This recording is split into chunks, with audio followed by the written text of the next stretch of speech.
What's your friend for today? Oh, yeah. Fire away. What stood out for you on the weekend?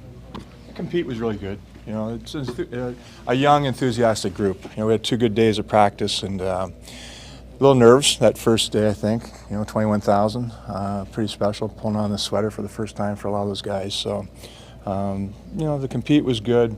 I think the games got better as they went along, both days. They had a really good push in that second game, so very positive. Rob, what have you learned about David Reinbacher, qualities as a person and as a player that you think can enable him to kind of pierce through at the next level? Yeah, his the maturity since last year. It was a difficult year in Cloton. They had 3 coaches and didn't make the playoffs, so he faced some adversity, which isn't a bad thing. It's going to happen during his career. So I think, you know, I found his game last year at camp mature. He was more mature on the ice than he was off the ice. Off the ice is caught up this year. How does he balance that? The fact that he's not an eye-popping defenseman with the need to kind of stand out to keep going forward. Well, you know, we want consistency, strength, reliability, eye-popping. You know, it's a nice word. It's I guess a nice attribute to have. But as a defenseman, you want to build that foundation of trust with your coach, and that's the path he's on right now. Rob, Logan Mailloux was the captain of this team this weekend. We know what he has been through during the years. You worked a lot with him, so is it satisfaction for you to see the work that he did and to be recognized as a leader? Oh, for sure. You know, very proud of Logan. Not a surprise though. I mean, yes, he's been through a lot. He's embraced everything that he's had to do. He's put the work in, and we're seeing the results, both on and off the ice. And he deserved to have that C on. You know, he had a good season last year. Clay Buckberger did a great job with him back on the blue line, Laval. He just got better as that season went along. Capped it off with a game here at the Bell Center. So it was nice to see. He's a good teammate. You know, he's a good leader, good player, and you know, a very bright future for him. When you see him jump in, when Lane got drilled, is it the kind of thing you're looking for when given this type of responsibility? Yeah, 100%. I mean, that's why he had the C on. You know, not a surprise he did that. And you know that, as advertised, the Hunters did a great job with him and with the London Knights, and they've always spoken about his character and as far as being that good teammate. Rob, how is fitness training and testing for players evolved, like back from when you were playing to what these guys, how they're training today? Yeah, they come in shape now, and our results for the rookies and the prospects off the chart. Actually, we had a couple guys too lean. Never saw that in my day, that's for sure. I mean, I remember guys saying my first year in Birmingham, "Hey kid, you know, by December, this is a really good league. Guys will be in shape by then." A little bit different now. They come ready to go. How could you be too fit? Is that what you said? No, not too fit. Logan and Lane, we saw once again what they can do offensively. How far are they from being NHL regulars from the defensive side? Well, you know, that's what training camp and these exhibition games are going to be all about. A little different level of competition than on the weekend. So we'll see. You know what? They're very keen. They're sponges. They want to learn. They're very determined young men. So, you know, whatever they're going to have to learn, they're going to learn. So how far off they are, you know, I don't like to make that prediction, to tell you the truth. Let's see what transpires here the next few weeks. Rob, when you look at their trajectory of Reinbacher, Mailloux, of Lane Hudson, just what kind of discussions do you have with them in terms of maintaining expectation as they continue to evolve? Yeah, you know what, let's focus on today, not get ahead of ourselves. And it's a process. Young defensemen, you know, you can end up digging the puck out of your net a lot if you get ahead of yourself. And they're very conscious of that. You know what, we've talked about with both those guys, you know, their defensive abilities. I think they take that personally. They want to show, yeah, we can defend. It's not just our offense that stands out. And as defensemen, you know, it's important. You know, there's not a lot of McCarrs and Hughes in the world. You still have to be able to defend. What stands out for you from the way that Lane defends? Dog on a bone. Like, this kid is just relentless. You see the effort every shift. He leaves it out there every shift, and that's going to help him defending. Because even if he does get beat, there's going to be a second effort trying to get back into the play and then kill that play. Rob, Rob, regarding so as a whole- sorry, regarding go Ivan Demidov, what will your role be like with them if you know what will you do exactly? Yeah, he's actually been in contact, with our training staff, strength and conditioning guys, Dale and Steph, on a regular basis.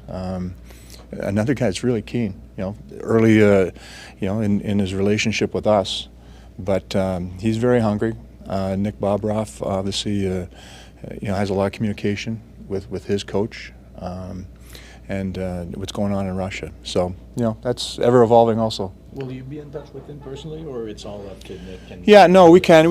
We do Zoom calls. He speaks, relatively decent English. So sometimes it's difficult when you have to use an interpreter. You kind of lose some of, the personal touch. Rob, you've been in this organization for a long time, pulled over from the last administration. What have you observed off the ice in terms of the harmony of your departments as this rebuild has kind of unfolded? Well, it's expanded for sure. Obviously there's Frankie and I, but with Adam Nicholas now, Scott Pellerin, Paul Byron, just great resources for Frankie and I to use. We're two defensemen, so we've got a couple of forwards on board too, and then Adam oversees a lot of different things. So just the expansion of the group, which is very helpful.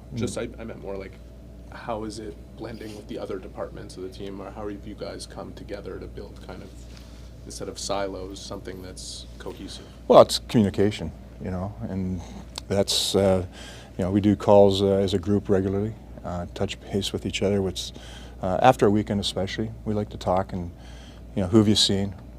How's it going with that guy? It's just it's a matter of communication. That's always been there, but with the technology we have now and as the added personnel, it's just broadened. I think the resources for the players, are there's so much for them, and just letting them know, hey, communicate with us. Let us know. Especially when a guy gets an injury in junior, sometimes you don't hear about it. So we want to know right out because we can help. And that's part of the education process we go through with these young guys. Just to get back to Ivan for a second, I think there's a lot of, I'd say, consternation among the fans. They're seeing his watching his games. He's maybe not getting the ice time that they think he should, or what have you. Like, how do you look at a player playing at a really high-level pro league, who's going to have to earn his stripes and what have you, might not get optimal ice time or whatever? Like, how do you look at that situation? Do you concern yourself over it much, or is it maybe overblown? No, you don't get bitter, you get better, right? And we can only control what we can control, and we've gone through that in the past with other players. So you kind of just have to gut it out, try and find a way, try and find curry favor with the coach, and you do that with your play. Pascal Vincent was saying goalie Quentin Miller. You guys been in touch with him? How's he holding up? Well, I just had his surgery, so as far as we know, all's gone well. That's tough. That's a really tough one. Feel bad for the kid. Pascal Vincent was saying Owen Beck's fitness testing was off the charts. Yeah. Can you hold him up almost as an example for some of these other young players of what they have to do off the ice, not just on the ice? Yeah, for sure. And we brought Owen into development camp. If he wasn't a resident of Belleville, he wouldn't have been here. Because I wanted to use him as a leader, and he is. He just carries himself like an NHL player already. And as you said, his fitness testing was, it was NHL plus. And this is a guy that went to Memorial Cup, had a long season, didn't take his foot off the pedal with his training this summer. He was keen when you said we want you to come to development camp. You know what? He's a good young man, and I didn't get any pushback. These guys are great. They're a fun group to work with. Because you're working at the development and you have many young defensemen, are you pushing the management to keep 8 D-men at the start of this season? I don't push management. No. Not that's even a bit, no? No. You got to know where your seat is. And no, you know what? They're going to find their way with their play. That's I was excited about the weekend. I'm excited about Monday and Tuesday. From a development standpoint, though, I mean, just further to that, I know you're not going to ask management anything, but the notion of sort of, especially for a defenseman, learning in the NHL as opposed to the AHL, and having that, everyone says the NHL is not a development league, and I don't know if that's necessarily the case anymore, but do you see that as having value, learning how the game is played at the NHL level right away and kind of learning it in that environment? Well, yes and no. I mean, we had the 3 young defensemen 2 seasons ago, and that just was how the circumstances played out. It was going to be tough for us to compete for the playoffs that year. We kind of knew that. You don't like to admit it, but that was the reality, and so they were allowed to develop in the NHL. And as you said, that doesn't happen too often. So we have to be careful with that. Arbor went down for a month last year, found his footing again. It was great for Logan. Logan's game took off, playing with Arbor and continued on after he left.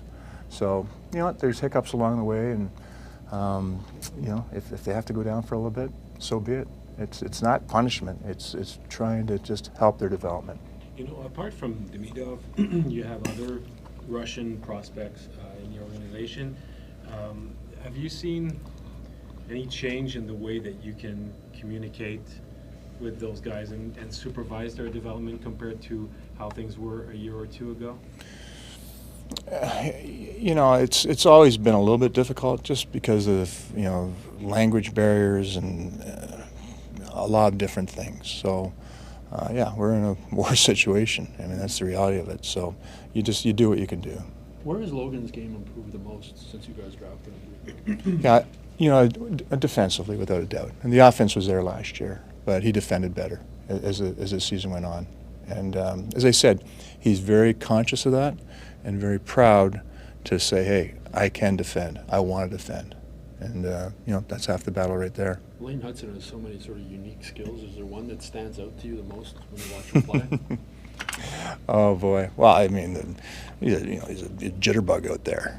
I mean, I haven't seen him on the dance floor. He's probably pretty good. His skating style isn't one I don't think you'd want to teach, but is it a little unique, unorthodox, but he's got a lot of giddy up. Like, he just goes. He just goes. It's kind of similar to me. We'll take some more. I'm sorry? Sorry. Similar to Demidov. Yeah. You've got 2 Europeans that are different cases. Adam Engstrom chose to come to North America to get adjusted to North American hockey. Yeah. And he's going to play in Laval most likely. And then you got Oliver Kapanen, who's here for camp, but if he doesn't crack the lineup, he'll head back.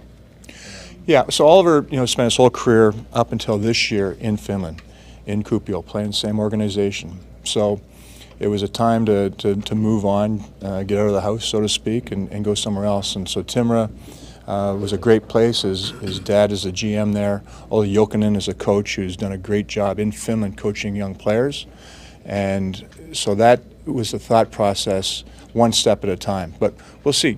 Oliver, his game took off post-Christmas last year. And that's why we signed him. There's a lot to like about this guy, just very, very responsible. So we'll see how it plays out. I mean, he didn't come here, just get a T-shirt for camp. He came here to make the team. So, if it works out, he sticks around, it's perfect. If not, he's in a great place with a very good coach, good organization in Timrå. Rob, do you think there are any types of players, specific type, and honestly I'm thinking of Lane, but just more cerebral types who maybe are better suited to play in the NHL than the AHL, just because stylistically and just kind of quality teammates and things like that? Do you think there's anything to that? Well, without a doubt, there's a difference between the 2 leagues. First, obviously the talent level, but it's a heavier league.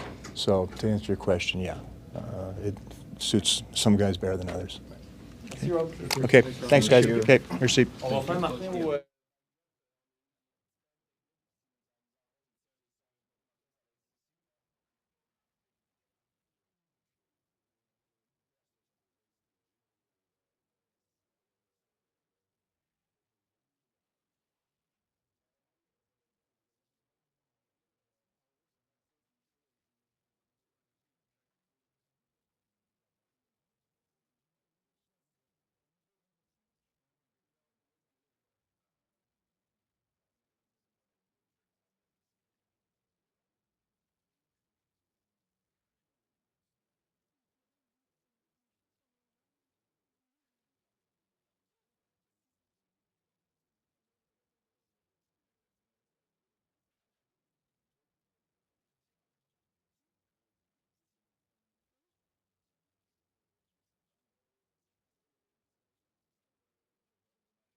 Bon, on a une vingtaine de minutes tout le monde. À midi, on a un meeting des opérations hockey dans la salle. Donc, How'd your fitness à moins test 10. Mine? Very good. Always good. Always good. They're much easier now. Martin, comment tu te sens? C'est-tu comme un retour à l'école, Ouais. première journée, y a-t-il l'excitation un petit peu? Ben, c'est sûr, tu as toujours l'excitation avec un nouveau départ. Tu recommences toujours. Puis ça prend ça. Ça prend faut que tu sois excité. Puis je pense que ça drive tout. Puis je pense qu'on a ça. Cette année, pour le camp, il y a moins de monde, moins de matchs. Comment tu prévois faire l'utilisation des jeunes, et surtout les espoirs qui sont prêts à graduer chez les pros? Je comprends pas ta question. Bien, il y a moins de matchs. Match d'exhibition? Ouais. On avait 6 l'année passée. Tu n'avais pas 9? Ça, il y a Non, 2 ans? ouais. Bon, je suis mêlé d'années. Ouais. Mais il y a plus de talent. D'abord, plus de jeunes espoirs que nous autres. On voit arriver chez les pros avec enthousiasme. Comment t'entends gérer ça en Bien, tu essaies de leur donner des opportunités. On va avoir des scrimmages, des pratiques. C'est de l'évaluation tous les jours. C'est pas nécessairement évalué durant un match. C'est toutes leur habitude sur la glace, leurs intentions, leur attitude, leur éthique de travail. Tu te fais toujours évaluer. Puis les parties, mais ça fait partie de ça. Fait qu'on essaie de donner l'opportunité. Mais ça reste qu'il y a moins de joueurs quand même que l'an passé. Je pense qu'il y a une dizaine de joueurs en moins. Trouviez-vous qu'il y avait trop de trafic l'an passé? Là, mais je pense que c'était le temps un petit peu d'être pas aussi nombreux. L'année passée, on avait 4 équipes pour les scrimmages. Cette année, on en a 3. Fait que ça va nous permettre d'être plus clean un petit peu, là, puis d'attaquer des choses plus rapidement. Est-ce que dans votre tête, comme organisation, toi comme coach, vous avez maintenant, après 3 ans presque, là, une définition claire pour vous autres de ce que ça doit être un joueur du Canadien de Montréal? Les personnalités sont différentes, Martin, mais vous avez certainement établi des choses plus précises plus vous avancez. Ah, c'est sûr. Tu rentres plus dans les détails. Les gars, ils ont plus d'expérience. Il y a une grosse différence entre être quelqu'un qui joue au hockey et un joueur de hockey. Et je pense que les gars, ils savent la définition d'un joueur de hockey. C'est une grosse différence. Puis vous ne ferez plus de compromis là-dessus, Martin, quand vous allez choisir, probablement, c'est ce que j'entends. Mais je pense que plus que tu as de joueurs de hockey, plus qu'il gradue d'être juste un joueur, une personne qui est bon, qui a du talent, plus qu'il gradue en étant un joueur de hockey. Mais là, quand tu en as beaucoup d'eux autres, tu es souvent dans une bonne place. Puis ça fait 2 ans qu'on est dans le processus de faire des joueurs de hockey. Pour notre bénéfice à nous autres, peux-tu nous dire c'est quoi un joueur de hockey? C'est un gars qui joue la game. T'sais, pas juste sa game, il joue la game. Puis des fois, ça prend de la physicalité. Des fois, ça prend du skill. C'est un gars qui reconnaît, puis est capable de faire toutes ces affaires-là. De s'ajuster tout ce qu'il présente parce que, tu sais, la game n'est jamais pareille. Il y a des différentes situations, puis tu sais pas comme si à ce moment-là de la game, tu vas faire ça. À ce moment-là de la game, tu vas faire... Tu sais pas. Faut que tu sois prêt pour n'importe quoi. Faut que tu sois brave. Fait que ça prend des joueurs de hockey. As-tu un exemple d'un gars que tu as vu... As-tu un exemple d'un gars que tu as vu qui jouait au hockey au début et qui est maintenant un joueur de hockey? Bien, tu sais, moi, c'est sûr. Je parle beaucoup de... Quand je regarde à la jeunesse de notre équipe, tu regardes un gars comme Cole, qui a toujours été très talentueux, un marqueur de but. Puis je sais, l'année passée, il y a beaucoup de critiques qui ne scorent pas autant de buts, mais il a pris un gros step de devenir un joueur de hockey. Il jouait plus une game complète. Il était impliqué physiquement, gagnait des batailles. Il n'était pas juste ses périmètres puis avoir ses touches. Fait que c'est un bel exemple. Puis un vétéran, tu regardes un gars comme Savi, je pense qu'on va dire que c'est un joueur de hockey, Savi. Hein? Je pense que c'est différent comment que... c'est pas chaque joueur qui nous montre ça de la même manière, mais ça prend des joueurs de hockey. Are you going to need to manage Kirby Dach's return? Miss so much time with injury and everything. Like, how can you just throw him right back into the deep end, or do you have to sort of slowly bring him back? Well, I mean, I don't think, I think we're past I don't think he's jumping in the deep end. I think he's been training and he's been skating a lot. And I think, you know, the fact that there's going to be scrimmages and practices before the exhibition game, I don't think he's going to fill in the deep end when he started playing an exhibition game. And even like when the season starts, I don't think he's going to fill in the deep end. I'm sure there's going to be some time to just, you know, get going again. I think that's what training camp is all about. And we're gonna manage, you know, you manage each player case by case, you know, and what they've gone through and where they are. But I expect them to dive right in. His camp last year was really exceptional. Yeah. You know, he came out Yeah. looking probably like your best forward. How Yeah. do you, I don't know, how do you gauge his ability to get back to that level after missing so much time? Day by day. You know, I don't think there's one answer for that. I mean, you know, we know what he's capable of. You know, it's exciting. You talk about last year, yeah, after camp day, he looked really good, and obviously that made that injury, you know, feel worse almost, right? So for us, it's just day to day with him, and you know, he'll be okay. You talked about familiarity and continuity with your group on Monday.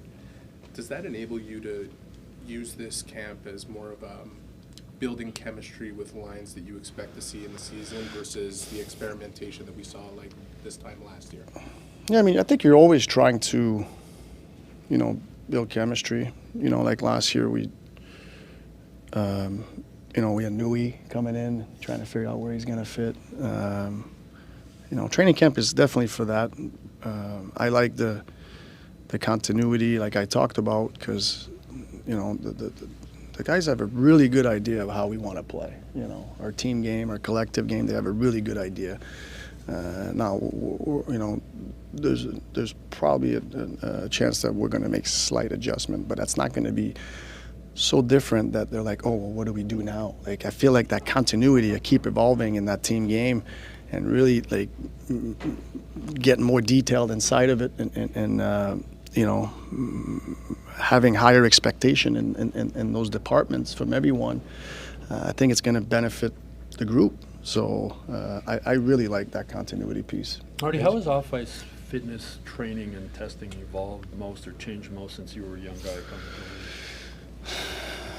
Well, me personally, you know, I remember having a lot of anxiety about it because it was very demanding and hard, and I think at that time, I don't think the guys were doing what the guys do now. I feel like it's more of if it's not 12-month thing, it's definitely 11-month thing, and I feel like back in the days, you know, they had training camp to get fit for the season. Well, now guys have to get fit for camp. So the guys get tested and stuff, and more than anything, it's not so much, we know they're in shape, but it's more like, okay, where do they need, especially for the young guys, where do they need to tighten it up, like, you know, and where they are. And usually off these testing, you can kind of steer their off-ice workouts throughout the season, what they need to be doing more. Think you can still challenge some of these young guys in squats? Or? I don't know, probably not. Avec votre ambition d'être dans le mix, Martin, est-ce que ça pourrait à un moment donné influencer votre façon de choisir quand va venir le temps de dire, bon, ben, on garde un jeune à qui on doit donner des minutes, ou si parce qu'on est dans le mix, on lui donnera pas autant de minutes? Je pense que les minutes sont souvent méritées. Puis les jeunes, ils grandissent. Là, je sais pas, le 2 ans, on avait combien de recrues? Là? 5, 6, 7 peut-être, je sais pas.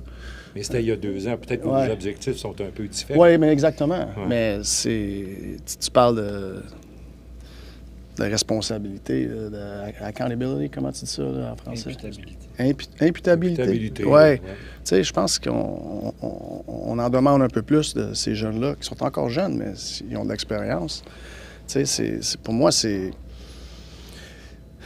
d'être juste. Tu sais, puis c'est sûr, on veut tout... quand même qu'on est dans une phase de développement, on veut tout gagner les games. Tu sais. Fait que puis là, encore cette année, on On va rentrer, là, essayer de tout gagner les games. Puis tu prends des décisions des fois. OK, y est-tu mieux ici ou y est-tu mieux à Laval avec les jeunes? C'est tout calculé, puis c'est cas par cas. C'est pas ça pour tout. C'est pas pareil pour tout le monde. Fait que c'est du jour à jour. Mais le but, c'est toujours d'essayer de gagner. Mais comme Kent t'a dit, il veut rester sur le plan de faire attention de comment tu fais les choses. Fait que on est calculé, mais on a une grosse intention de gagner. Chaque match de match, comment on essaie de gagner. Si je peux revenir sur la notion du joueur de hockey, comparativement à celui qui joue au hockey, est-ce que tous les jeunes doivent passer par ce processus-là ou est-ce qu'il y en a qui l'ont déjà? Il y en a qui l'ont déjà. En as-tu chez vous? Est-ce qu'il y en a ici? Ben oui. Non. Marty, just further to his question about, you often mention you have non-negotiable standards that apply to everyone, right? When the expectation level goes up a little bit, that you would like a little bit more result, does that set of non-negotiables expand a little bit? Does it change? Does it alter because No. expectations? Non-negotiables are the same, and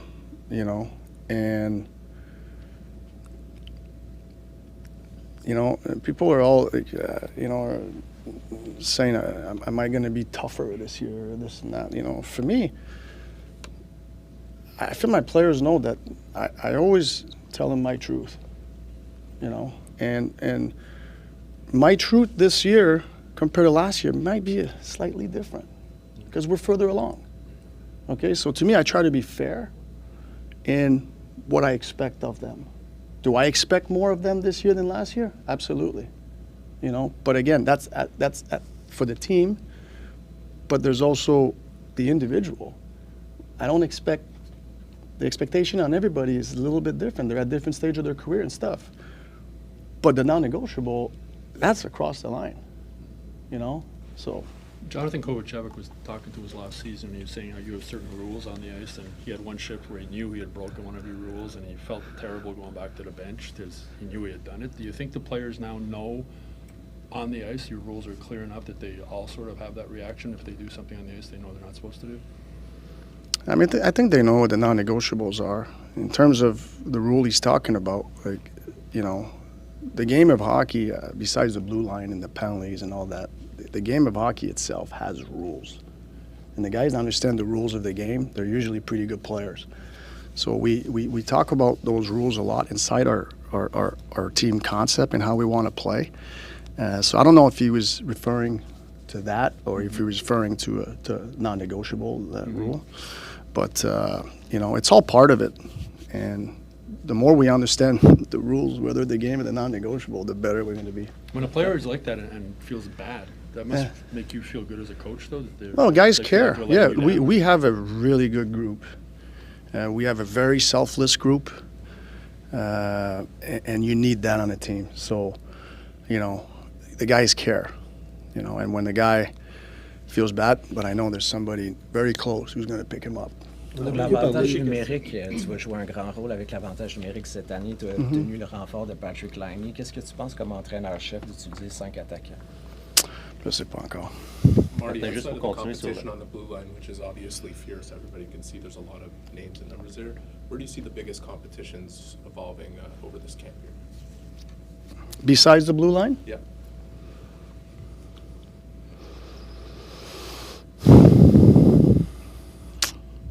I don't know, to be honest. I everybody wants to find the best chair, and I know, like, you look, even I think of myself, I look at the lineup and I kind of have a feel, okay, well, who starts in what chair right now? But those chairs, they come and go. Like, you got to, if you think you have a chair, you got to make sure you keep it, So sometimes you're not necessarily competing against the field. Sometimes you're competing against yourself of what you already have. Do you keep it? And if you're really worried about yourself in that sense, because if you're looking left and right, oh, is he doing better than me? Is he doing better than me? Is he doing better than me? And you lose focus on what you need to do,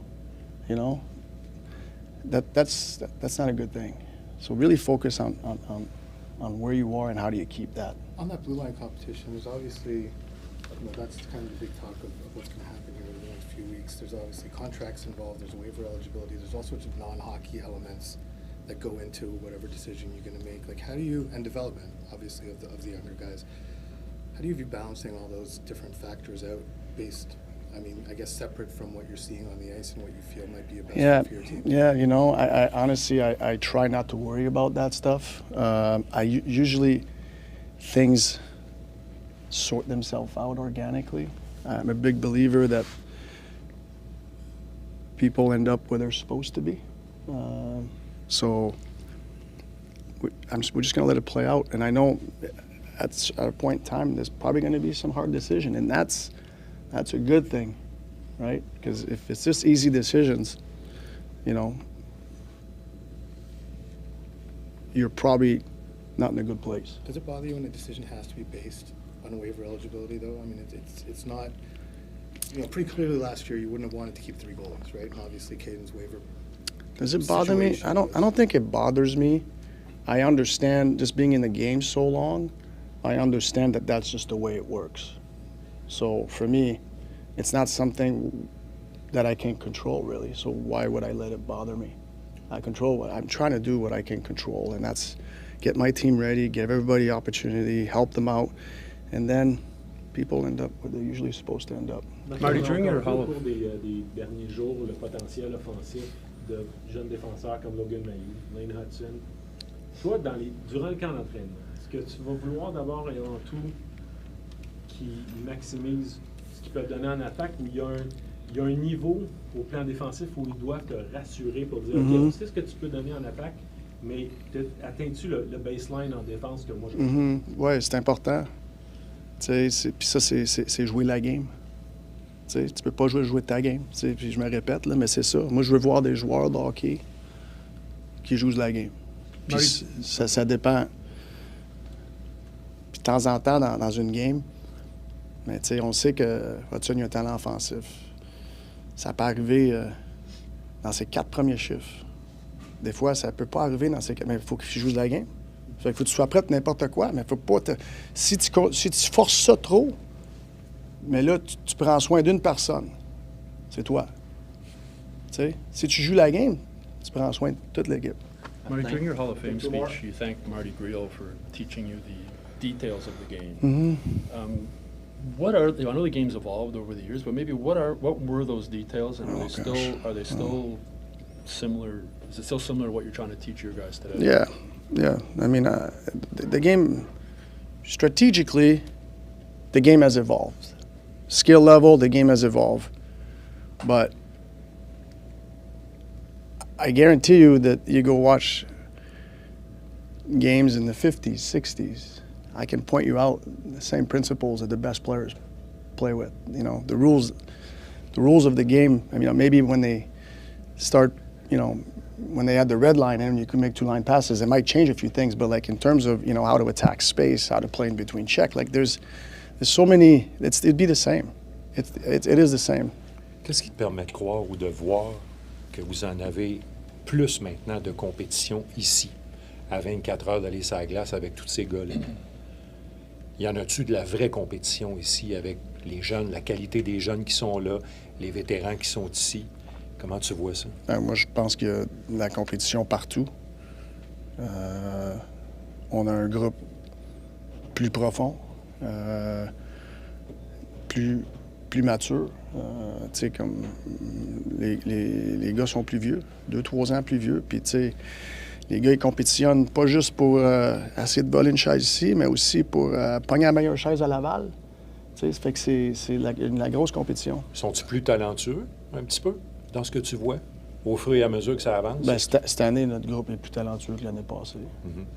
Marty, when we talk to Cole, he's, you know, he obviously looks up to you because of the career that you were able to have at a similar size to him. It's part of your makeup, it's part of his makeup, and I'm just wondering, with Lane being a defenseman, can you offer that same level of guidance based on your experience on how he can survive in this league at his size?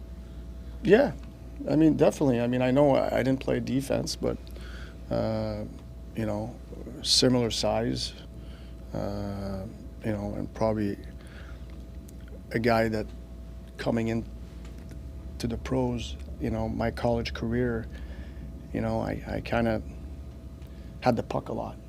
And now you're going to get to the NHL and you're probably going to have a little less. And so the game off the puck, whether you're a defenseman or forward, there's principle, how you got to play that. And I think I can help him with that. And that's usually one of my, I think, strength and focus is I don't really coach the puck. Thanks, Martin. That's it. Merci beaucoup. Merci.